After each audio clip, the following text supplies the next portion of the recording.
I would be against it. No, and I'd almost want like a fence on, bordering on that side. I mean, I think of small critters, I wasn't thinking of deer populations, I was thinking Well, of snakes and I frogs. know the city would have approved it, and you may not have necessarily been part of that, but the question would be, what are they being told to do in order to protect that from whoever and whatever, since it is a busy road? Are they required to fence that anyways, do you know? Not that I'm aware of. Not that I'm aware Yeah. of. So I don't know, it just sounds to me like we've got some questions. I'm not against tall grass prairie. No, we, I think that's a great thing, but the question is, how is it being protected overall? Myself? So, a couple of questions that I don't understand. How long has that stormwater management pond been there? Is that Brandon, square area all part of the storm pond?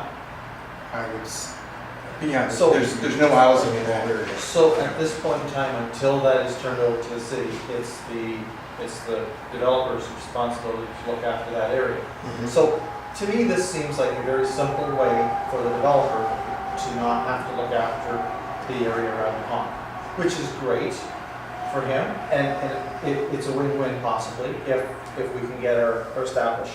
But to me, it should be a win-win without us having to provide $3,000, because it's a win for him not to have to look after it beyond having the tall grass planted. So I'm not against the tall grass. I just don't know why we have to contribute $3,000 to make this happen.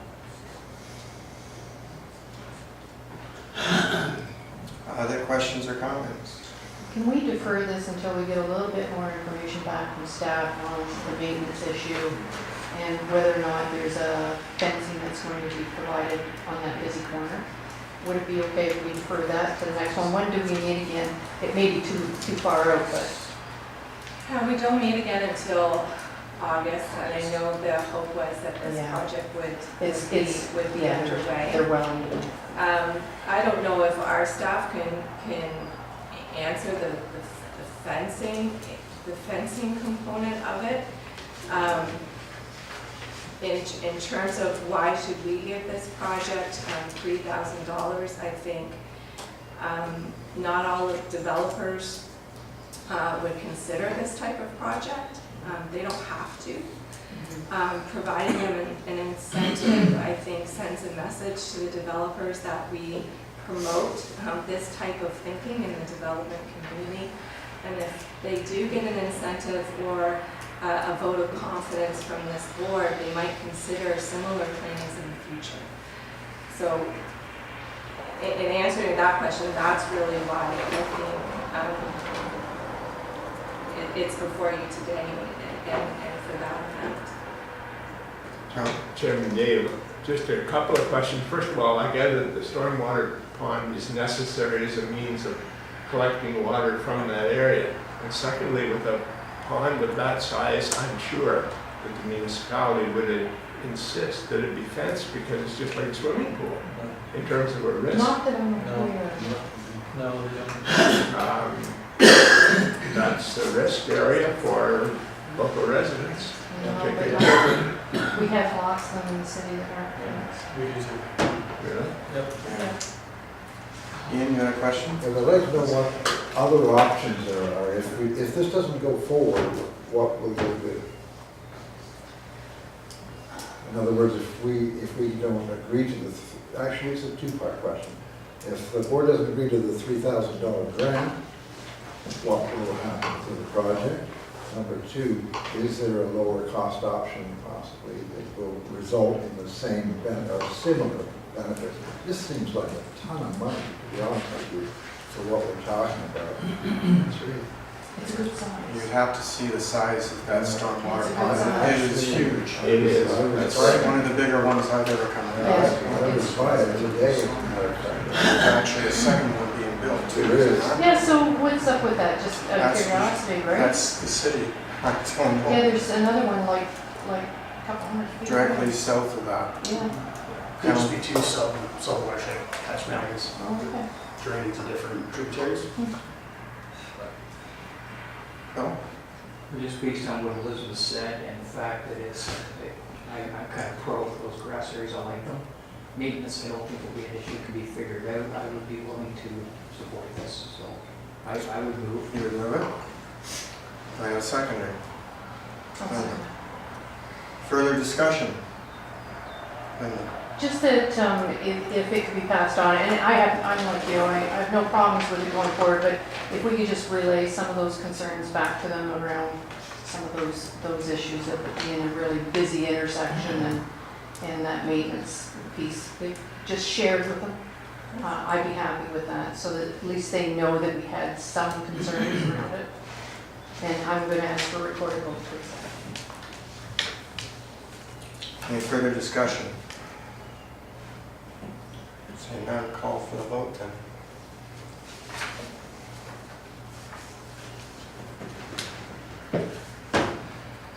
Mr. Chair, on the acceptance of a motion to grant $3,000 to a tall grass prairie planting at KCCA Green Water Initiative 17-03. Bill Mackey, Yes? Max Moore, Yes. Ralph Winfield, No. Ian Chard, No. Marcel. No. Sorry, Ian, you were a no. I was. Marcel is a no. Linda Stevenson, Yes. Dave Marr. Yes. Split vote. So therefore it's defeated? There's four. Four. No, Four, Carrie. I'm sorry. So I'm already I for the didn't report. think it was. That's why you voted. It's carried 4-3. I would be interested, Linda, if you would find out through the city what they, through their site plan, as to what requirements they were to protect Yeah, that. I can certainly ask that, David. I have no problem doing that. I just, I don't think we had that level of detail in it. I remember this on that report, we just passed a whole bunch of them. Yeah. But our site plan committee is now just strictly staff members plus her worship. Yeah. So if that level of detail was spoken to, it might have been during the actual committee. So forgive me, I just don't really answer that. If Heather had been here, she may have been able to answer the question. Next, is there another? No, that's it for the Clean Water Initiatives. Okay. So we're now on to the Daleway Bridge preliminary design approval. Thank you, Mr. Chair. I can highlight this one on behalf of the front. So this is regarding the Dalewood Bridge. If you all recall, the one-way Bailey Bridge just upstream of the Dalewood Dam. We've had some past correspondence on this as the city's been going through a full environmental assessment process. We did update the board that the city's decision was to proceed with a replacement of the bridge and to replace it with a two-way traffic bridge and a one-sided pedestrian access. So we've been working with the city of St. Thomas and their engineers in advancing some preliminary design stages. They're at the point now where they have a preliminary bridge design selected. They've provided some advanced preliminary information and they're seeking clearance from the Conservation Authority on those preliminary parameters so that they can advance the project on that design. This would be the first opportunity that we have to provide formal comments on the final project. A couple of keynotes with this is the bridge replacement will require, or is being proposed to increase the span of the bridge, widen the existing abutments, and raise the bridge to a minimum of 1 meter above the regional storm event. So in the long run, this bridge, which started this study, is it did get jeopardized by flooding in 2009. We're confident now with that 1 meter above the regional storm level that the bridge is safe for the long term. That's the Hurricane Hazel level that it's actually above. So we're very satisfied with that. Some of the concerns, initial concerns at this point that staff have with regard to moving forward and obtaining answers is that by increasing the span, so reducing the abutments that lead up to the bridge and widening those embankments, it's changing the geometry of the hydraulic capacity through there. And so we have just some concerns or questions that we'd like answers to that process to ensure that those changes don't negatively impact our dam. So Dealwood Dam is immediately after this bridge. And so we do have some concerns that we'd like to have answered or addressed, or at least worked out through that process. So we did provide a draft letter response that we're seeking endorsement from the board tonight, and that was in your advanced packages. Primarily, we're starting off with just identifying what would be requirements of a Section 28 application to permit this development. One thing I do want to note is this letter is drafted that it provides regulatory requirements under our regulations requiring permits, and it also provides comments as an abutting landowner. Okay, so through that process, we've identified the typical requirements that we need to see to support an application, primarily focusing on that hydraulic analysis to ensure that that change in waterway geometry isn't going to negatively impact the dam. We've also taken this opportunity to advise just some process requirements. So the city's currently looking at doing this in a phased process, so doing all the embankment work well in advance of the bridge structure to allow for settling. We would obviously need to have all the answers satisfied for the full project, and we'd issue the permits in a timely fashion and work with our phase process there. We're also identifying that we might wish to consider retaining our own engineer from the changes in the hydraulics of the creek there to ensure that our dam isn't being negatively impacted by those changes. Part of the thing we're considering that might be needed is an existing conditions report of the dam, and have a professional representing the Conservation Authority through that construction to ensure that during construction and post-construction that those changes aren't going to impact the upstream, or sorry, the earth embankments as one example to the dam that's there. So we are kind of identifying that information there now of that possible need, and wanting to have further discussions with the city regarding that. Some of the other, again, when we talk about some of the landowner requirements in item 1, we're speaking to those concerns again of what the potential changes could have to the dam structure itself, and wanting to ensure that we have those assurances and that professional advice to protect the authority from any negative impacts to our primary asset structure that we have there. Through the EA process, we did identify through our own analysis and surveys with our campers is that any impacts to the dam during our camping season would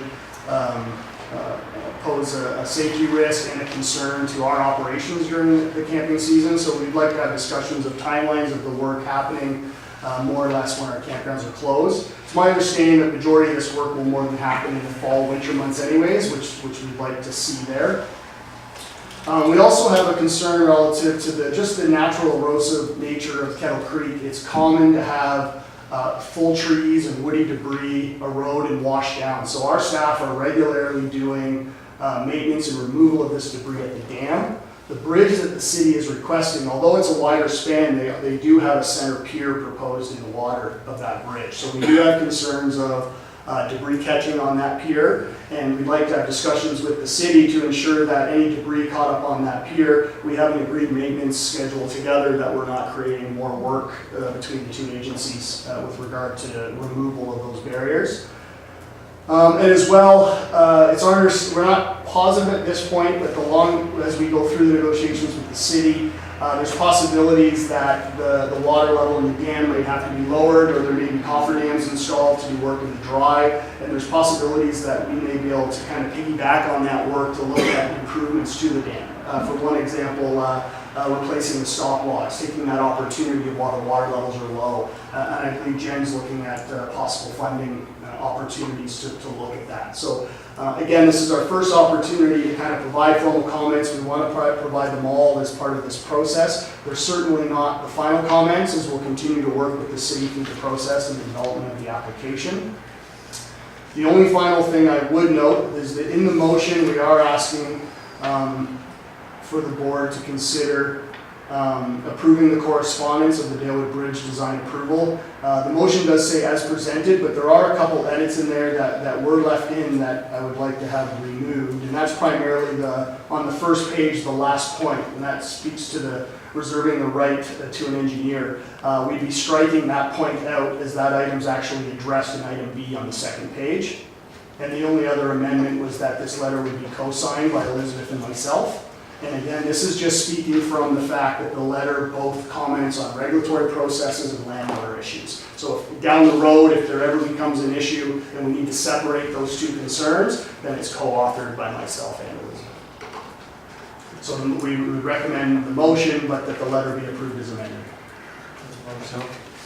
Move. Seconder. Bill? Questions or comments? Just on the condition report of the dam, now, I know it probably hasn't been done in quite some time. Do we know the lifespan of that dam, what we have left? Or, I'm just wondering when we're including in this engineer's report, Right. should that go forward, what it is we're looking at? Sorry? We can start. We do have, the last, I guess, full comprehensive study on the dam was done in the 90s when they rebuilt the platform decking that's across. Since then, we've had several reports by our engineering consultant, just of inspections, but not necessarily a full comprehensive conditions report that looks at the life expectancy. I think all of the studies we've done over the last 20 years are more visual observations and improvements as we go through, but I don't think we've had that conditions report done for some time. The reason for my concern would be, as they're working on this new bridge, the banks, what is the stressors going to be placed on that dam and whether it can handle that? So you're talking about adjusting water levels and a change basically in the shoreline as well. So, I mean, there could be some problems along the way. As this moves forward, are we jeopardizing that dam at all? Well, and I think that's why we worded this in a way where through the regulation process, we're asking for a hydraulic analysis, and that's the professional who's going to look at the change of how the water will flow towards the dam and if it will impact those earth embankments negatively during low flows.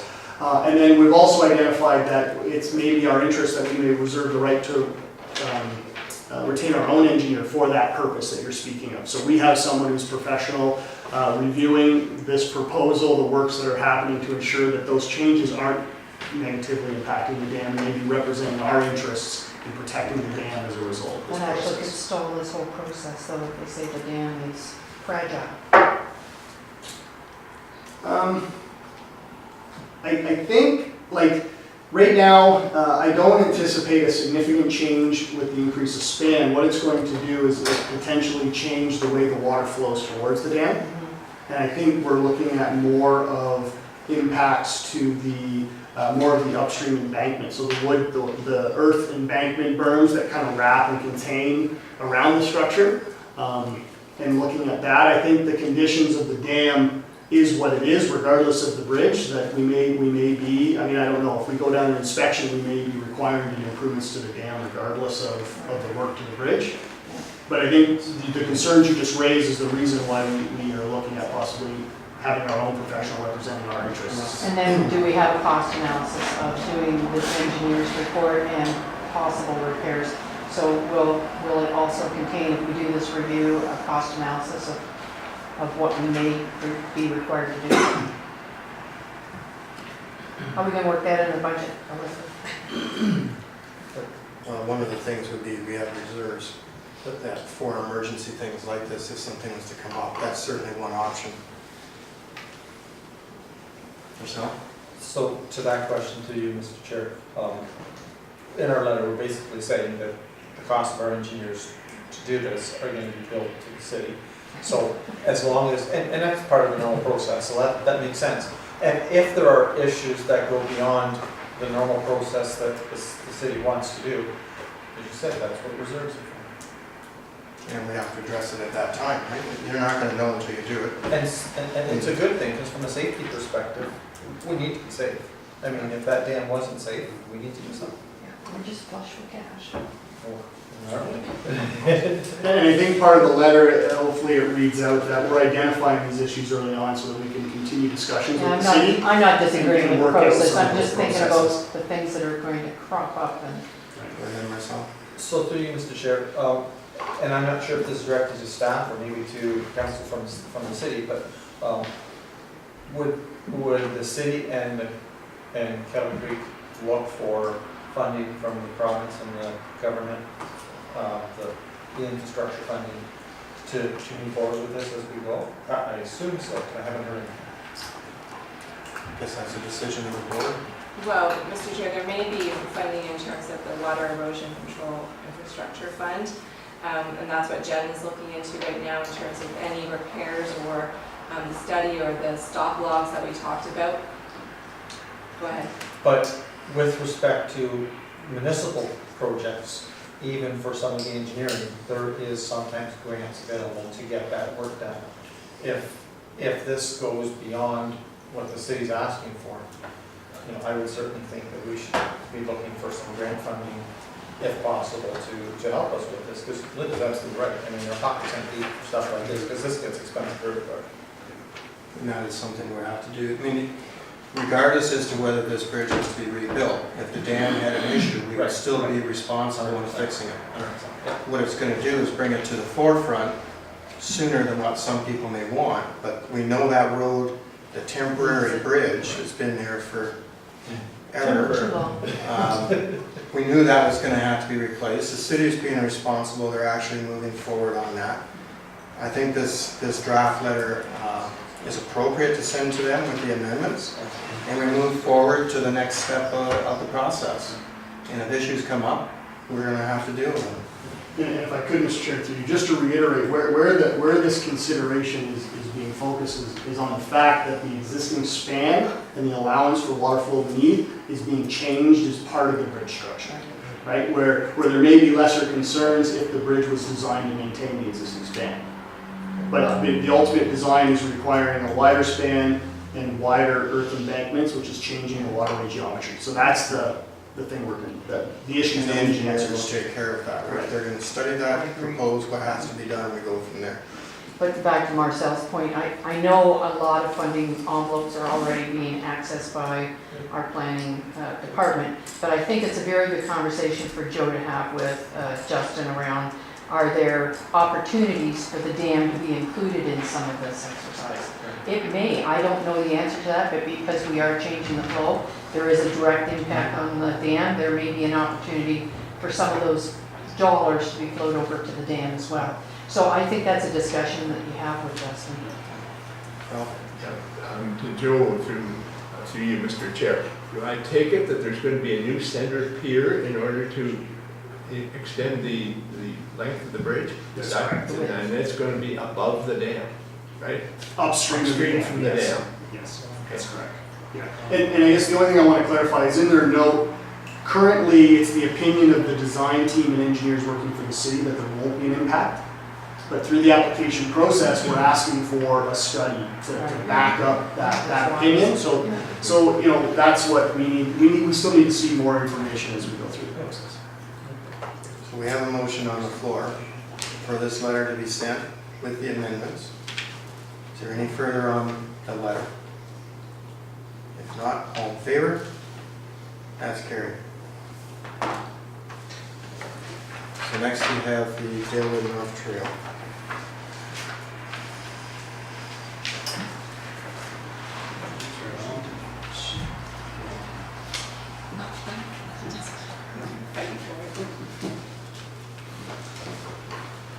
Go ahead. Okay, thank you, Mr. Chair. These are both reports that Elizabeth and I have been working, putting quite a bit of time on over the last few months. So this is the Dalewood North Trail project that I think most of the members are aware from prior discussions that have been closed now for 3 seasons as a result of hazards along the trail dealing with trees, agricultural tile outlets, structural issues with the pedestrian bridges as a result of the advancement of the gullies.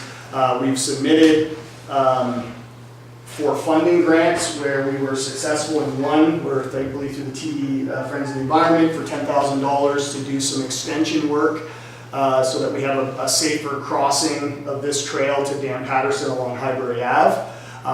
So we've got funding there to extend. Right now, as the users come out of this trail, they have to cross Highbury Ave, which is obviously a very busy highway and a safety concern to reach the Dan Patterson Conservation Area.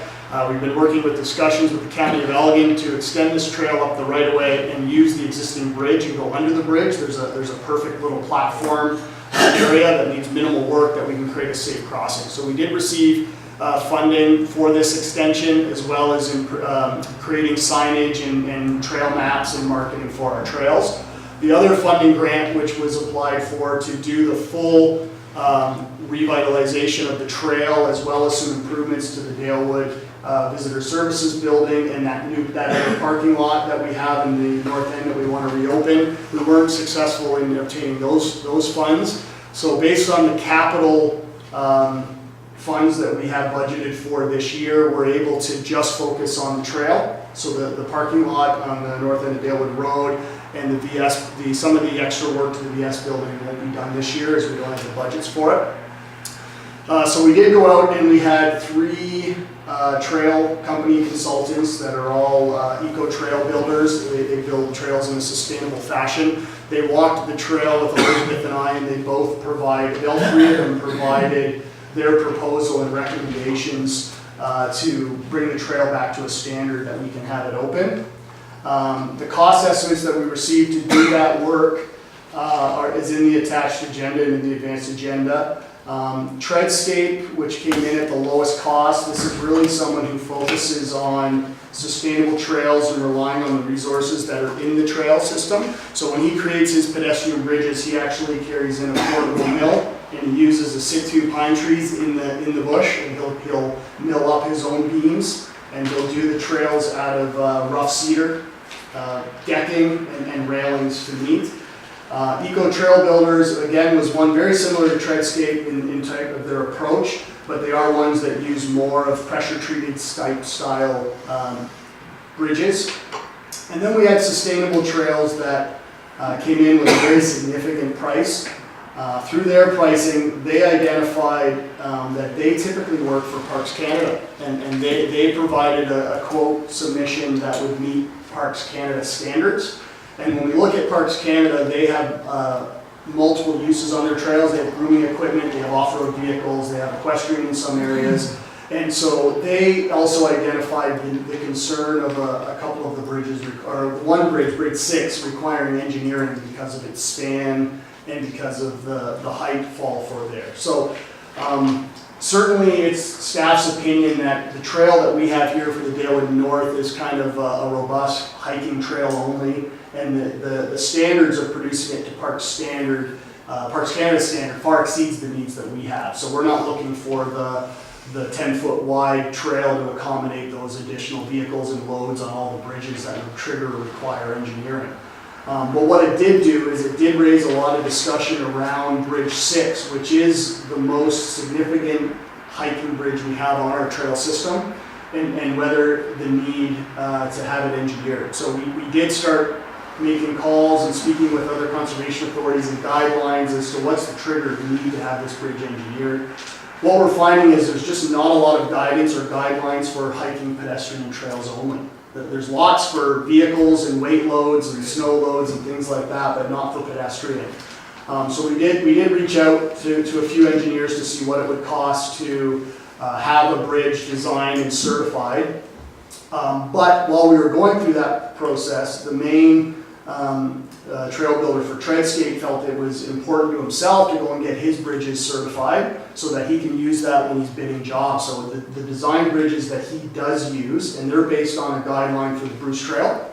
So he did go out and he ended up submitting us that he has drawings with bridge spans up to 60 feet that are now certified by an engineer. So that has addressed that one issue. That is at no additional cost to the authority. To him, it's a benefit to his business to have that certification and use that for all of his bids going forward.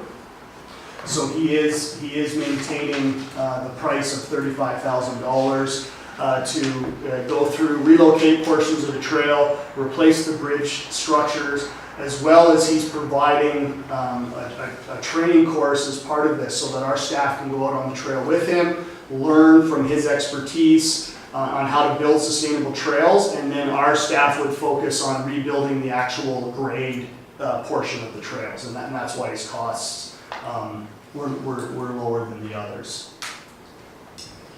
I'll move the recommendation. And seconded. Ralph? Discussion? Marcel? Just one little point. I see the material being used is cedar. Just wondered if it could be included that it's red cedar. I assume it is. Just wondering whether, We can confirm that, I don't think it's specified in the quote. because white cedar certainly wouldn't last. Was this an RFP through Mr. Chair? Was this an RFP or was this a tender? This was more of a tender. We reached out to 3 contractors and walked the site, and each 3 of them submitted proposals, but it wasn't an RFP, it wasn't a formal RFP process. Other questions, Linda? So on page 130 of 149, you talk about in the background piece, Joe, 3rd paragraph down, failing drainage tile from agricultural fields, and because I don't know this, so it's just a question on agricultural lands.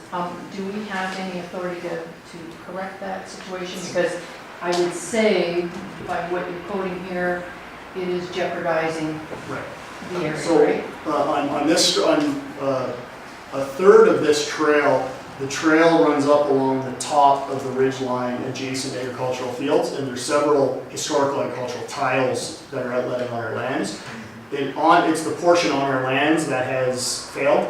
So we have had talks with the landowners. Through this process, we're working with the landowners for access and other means. So we do have permission to work with them, and we're resolving any issues that may come up through that process. But it's simply just reestablishing a tile to the existing tile so that it's laid down and buried back under so that it's not advancing the erosion. The reason for my question would be, we do all this work and then it all gets wiped out again, right? Right. So I would think this would be addressed at the same time, or? Yeah, so yes, we're certainly working with the landowners to resolve those issues. Yeah, what's our authority to push that forward?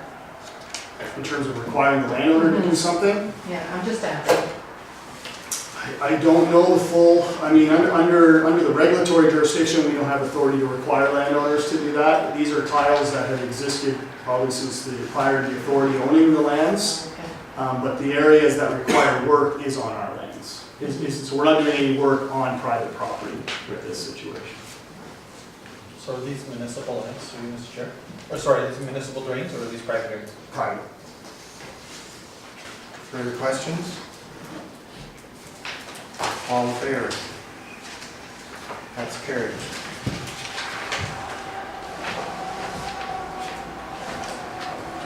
And then we have section 28, and the first, We do 2 parts, Mr. Chairman. yeah, you have 2 parts. So the first part is our typical looking for concurrence with the Section 28 summary report. 7 permits were issued since the last meeting. There are a couple that I thought I would highlight that may be of interest of the board. The first one primarily being P17-10, the Paris Farm subdivision. If you recall, we had a special meeting last summer to deal with buffers and setbacks for wetland features.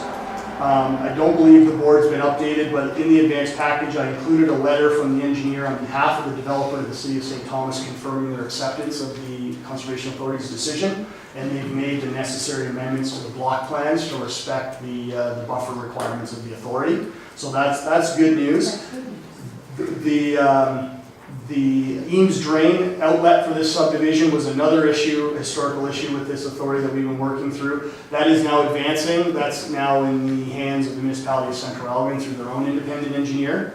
The developer is now at the stage to apply for phase 1 and 2 for this subdivision.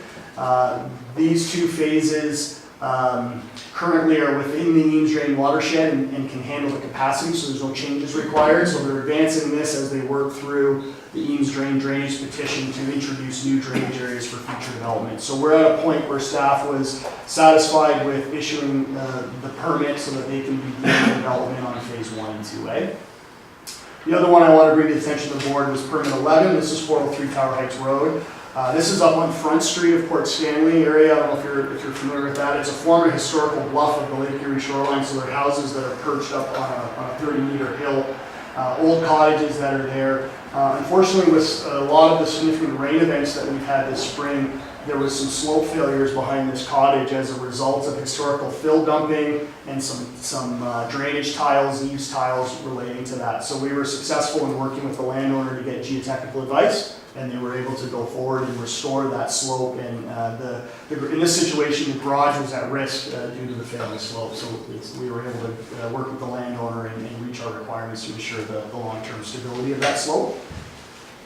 So that's the first part, is just seeking concurrence on the issuing those permits since the last meeting. So we'll get a mover and seconder on those. Ralph? Linda? Questions? Linda? Not a question, just a comment. I want to thank staff for that. There's a lot of work went into a couple of these requests, and it was nice to hear a good income, or good outcome, not income. Good outcome on these results, because I think it really ties into what conservation is all about, and we've been successful on both fronts. So that's good news. That's exactly what we're here. So thank you to staff. Anything further? If not, all in favor? That's carried. The next one, I declare a conflict. I've asked Bill, as former chair, to take over for this.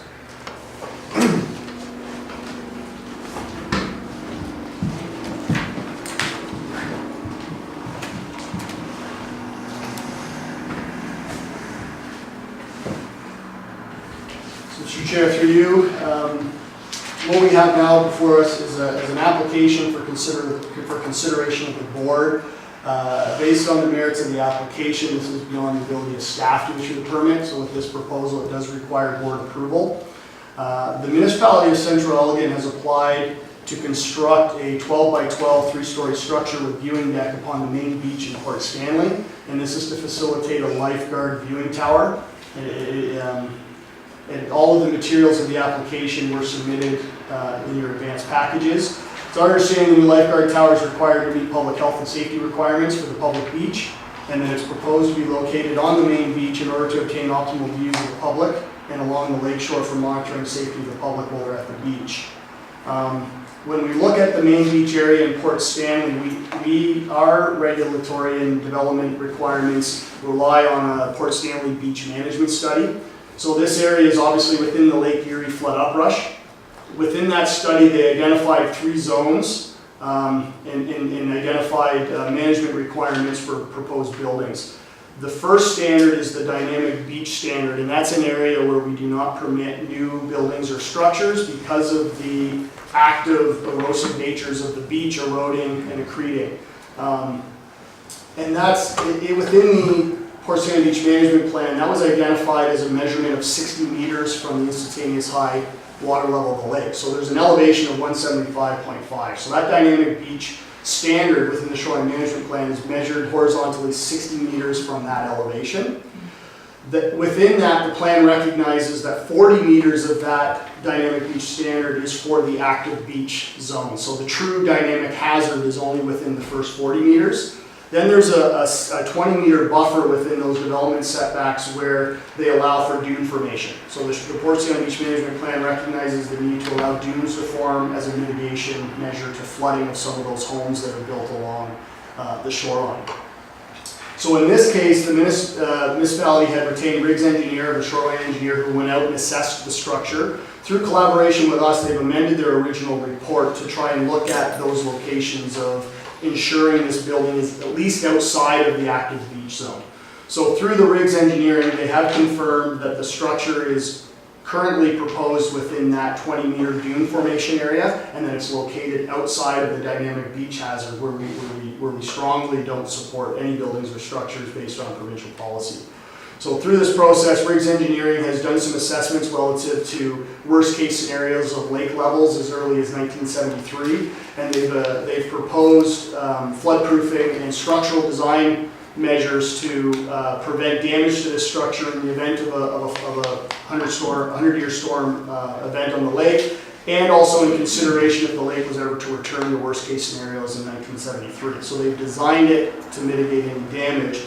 The other thing they've confirmed through the secondary amendment report is that the structure is located outside of that active beach zone and within the 20-meter dune formation zone. So Riggs Engineering, to their professional opinion, is recommending the board consider exemption to its policy in this situation, as we are dealing with public infrastructure for the purposes of public safety, for the fact that the structure is located outside of the active beach area, And with it being located within the 20-meter area for dune formation, they also want to recognize that the municipality routinely grades the beach every year for public purposes. So the area in which the structure is being proposed is an area they're not allowing dunes and such to form regardless. So it is within the development setback in which we hold for development structures in that area, but it is within an area that potentially could be considered by this board for the following reasons that they've provided. So if it's the will of the board to consider this application, staff's recommending that a permit be issued based on the merits of the application and conditional upon adhering to the recommendations of the Riggs engineering report. I move that recommendation. Seconder, Max, discussion, questions to Joe? None? All in favor of the recommendation? Carried.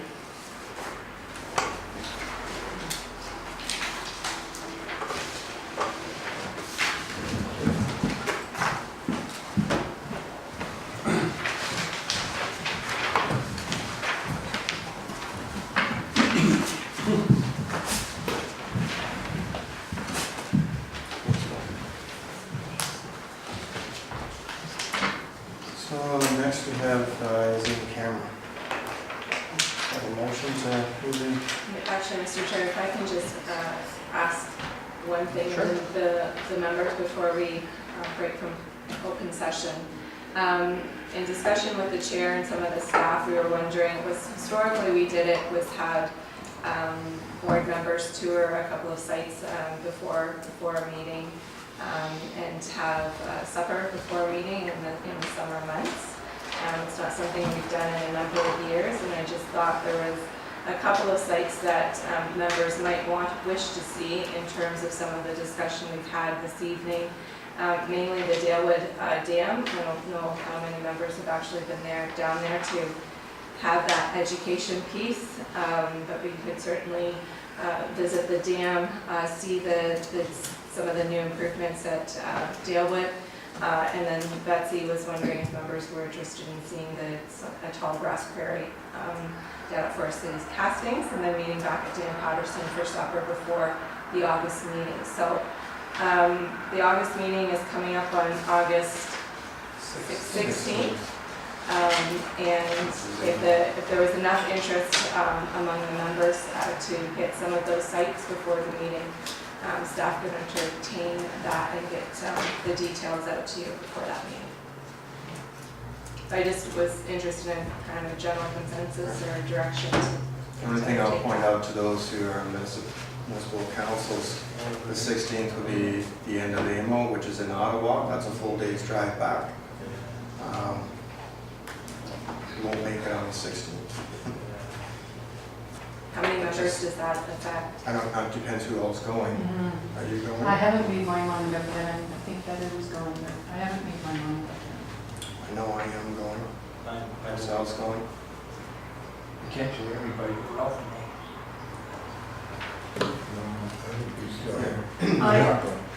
I'm not sure I'm available on the 16th anyway. I have a medical procedure that needs to be done, so I may not be available.